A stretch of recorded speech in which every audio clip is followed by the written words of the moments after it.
السلام عليكم، كي دايرين؟ لاباس عليكم؟ تنتمنى تكونوا مزيان وعلى خير. اليوم غادي نوجد معكم واحد المملحه سوشون.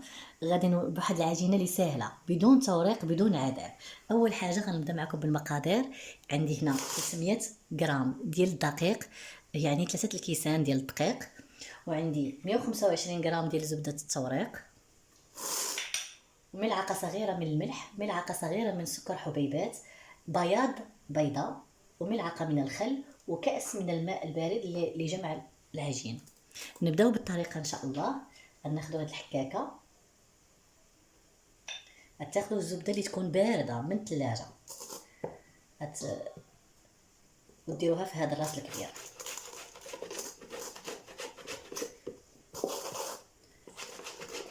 خلطوا معها شوية دقيق، تتعاون بزاف.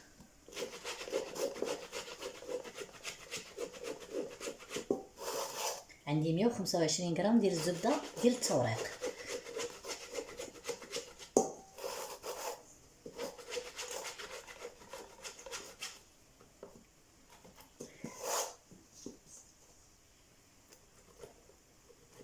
تنتمنى تكونوا بخير ويكون نهاركم دايز مزيان وصيامكم مزيان.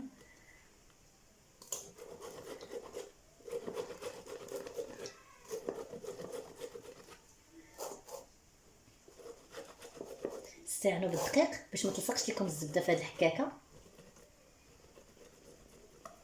راه ساهله دغيا تطلق. انا جبتها من المجمد باش تعاوني. غادي نخلطها، غندخل هاد العجينه مع هاد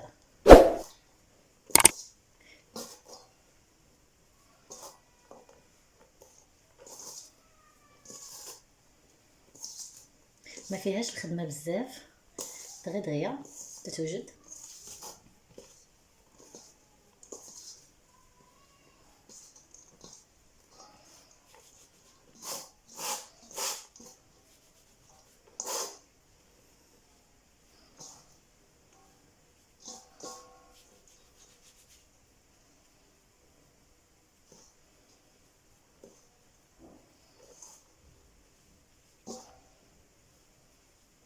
بحال اللي تتبسبسوها شويه باش تدخل الزبده مع الدقيق. تتعاونكم هاد المرحله هادي باش تجيكم العجينه زوينه.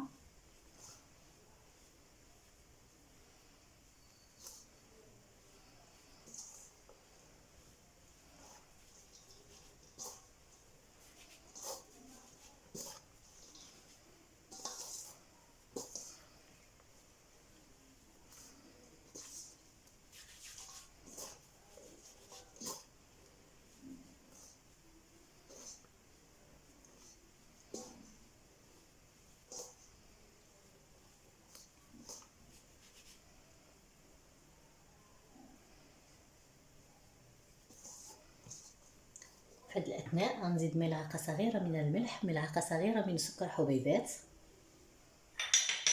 وملعقه من الخل. نخلطوا هادو.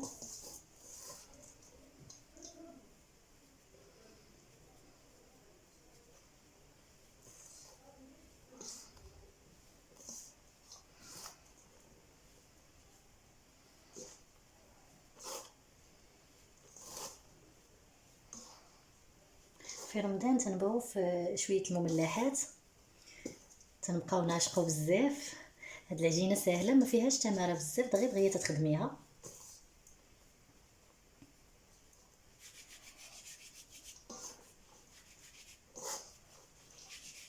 الا كانت الزبده داخله مع الدقيق مزيان تتنجح لك هاد العجين. خاصها تدخل مزيان مع العجينه. ملعقه من الخل،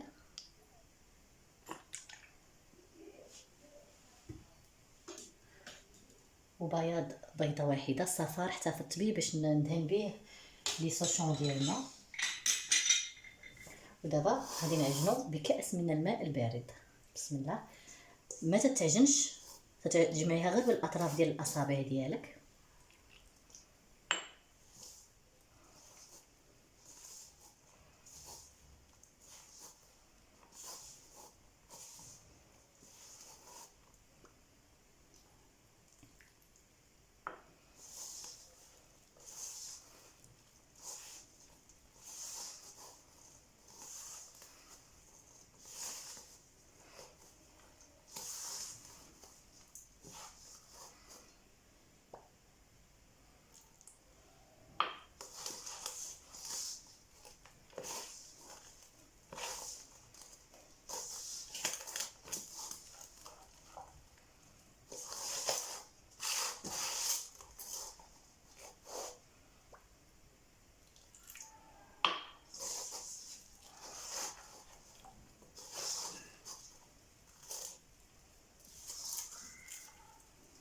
ما تنعجنهاش وما تندلكهاش، غير تنجمع العجينه بحال هكا.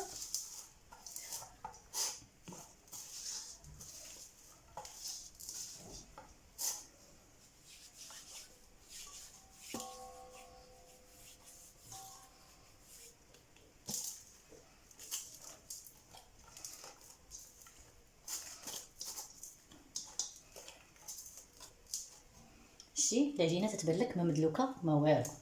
كاس ديال العبار ديال العنبه هذا تيهز ليا 105، هذا السعه ديالو 155 ميلي. بقى ليا منه ربع كاس ديال الماء، يعني كاس ماشي كامل ديال الماء البارد.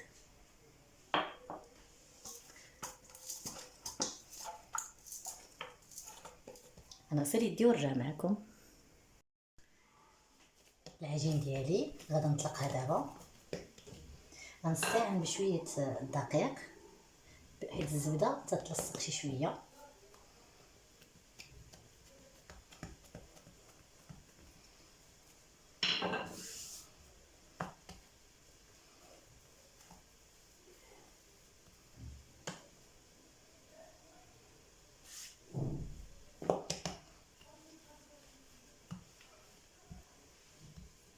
الحشوه اختياريه، اللي عندها شي حاجه ديرها. انا درت غير بصيله وفليفله وبوطه تاع الثوم، وغندير الفرماج فوق منهم.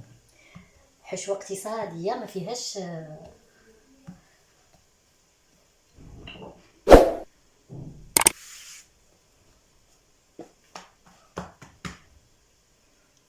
ضروري بالاستعانه بالدقيق حيت فيها الزبده.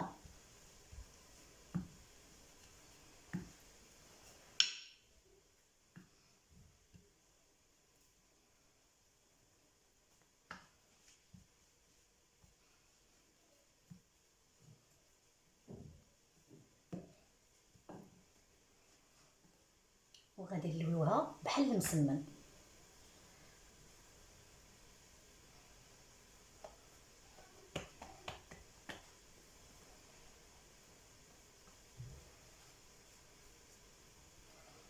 وغادي نغطيها ببلاستيكه وغنخليها ترتاح واحد نصف ساعه بلا ما وجدت الحشوه، ونرجع معكم ان شاء الله. من بعد ما الحشوه ديالي وجدات، خرجت العجين من الثلاجه، خليتها واحد ثلث ساعه. خاص الحشوه تكون بارده باش ما تقطعش لكم العجينه. وغتستعانوا بالدقيق.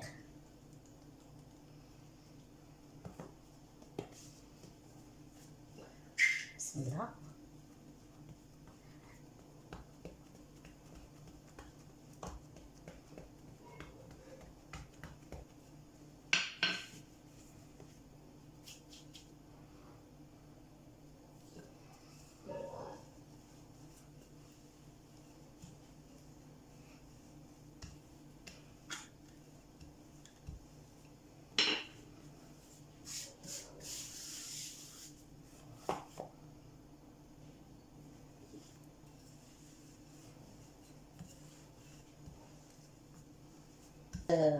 رقيقه بزاف وما تكونش غليظه بزاف. انا غنوريكم السمك ديالها.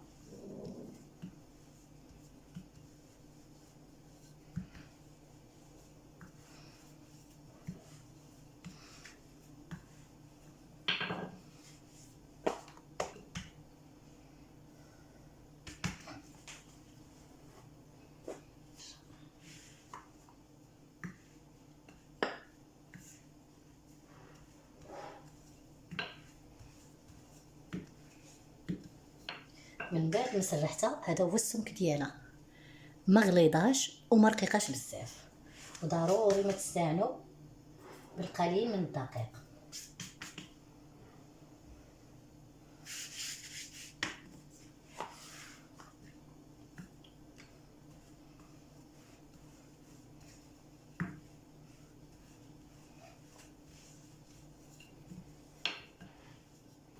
من بعد ما قرصت على هذا الشكل هذا، طلقت على هذا الشكل هذا، غادي نستعان بهذا الطابع، اي طابع عندكم الشكل اللي بغيتو.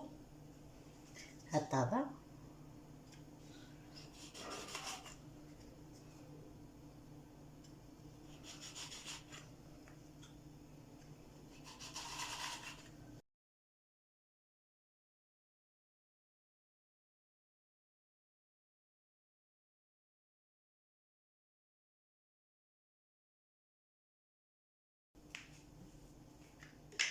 هاد العجين اللي بقات ليا غنعاود نجمعها وغادا نطلقها بنفس الطريقه اللي درت في المره الاولى، وغنديرها في بلاستيكه بلا ما كملت هاد التعمار ديال هاد المملحات ديالي.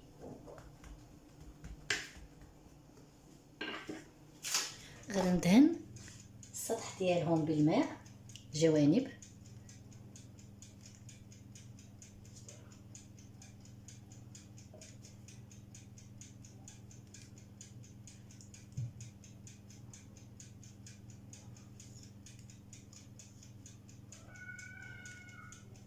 غندهنهم كاملين عشان نحط الحشوه.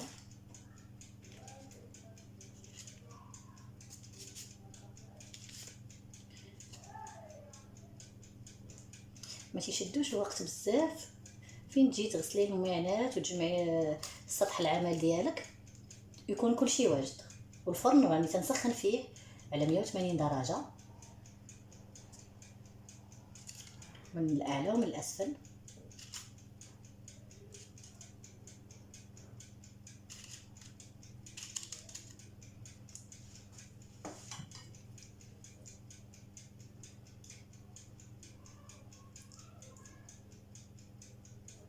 درت بصله مشلضه، درت فلفلات حمراء وخضراء، طيبتهم مزيان وزدت عليهم علبه من الثوم. حيت هاد لو سوشون ما تيبغوش الحشوه كثيره.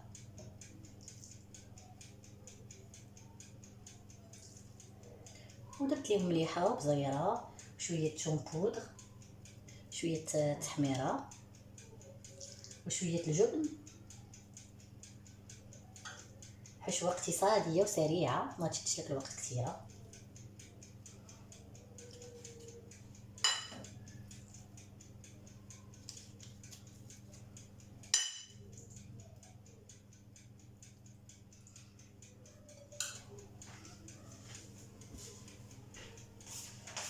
غندير قليل من الجبن فوق من هاد الحشوه ديالي هذا باش نسدو.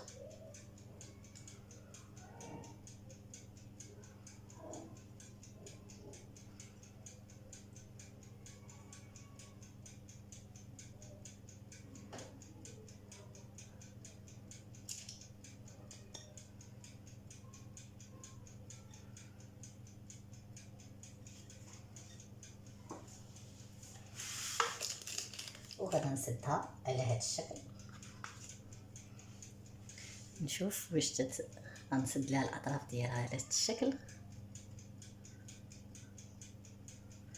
تتجي على هذا الشكل. ونكمل باقي العجين.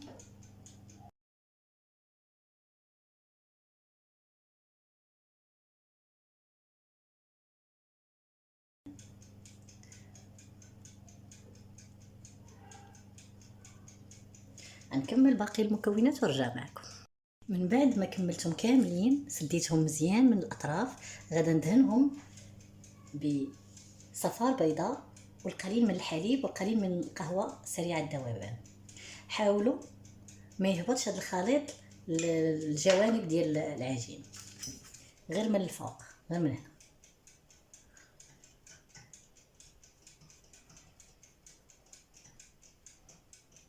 حيت لهبط البيض ما تيخليهاش تنتفخ، ما تيخليهاش. حاولوا ما تخليوهاش تهبط.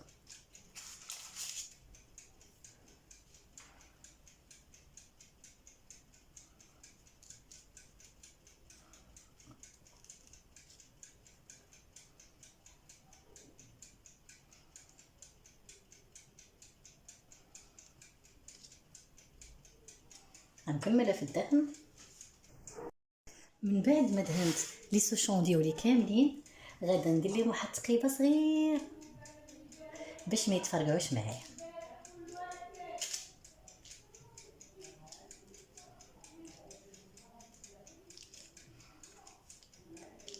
اذا كان عندكم العود ديال السنان احسن، انا ما متوفرش عندي.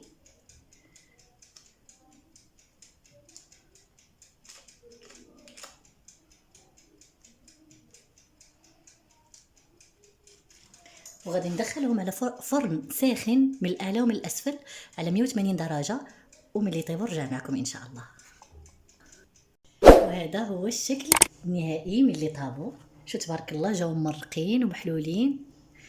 غنحل لكم وحده تشوفوها من الداخل، ولكن راه حنا صايمين حتى العشيه ان شاء الله. جاو مرقين بحال اللي دايره العجين المورق. الشكل ديال والعجين اللي شاطت ليا درت بها هذا الشكل هذا.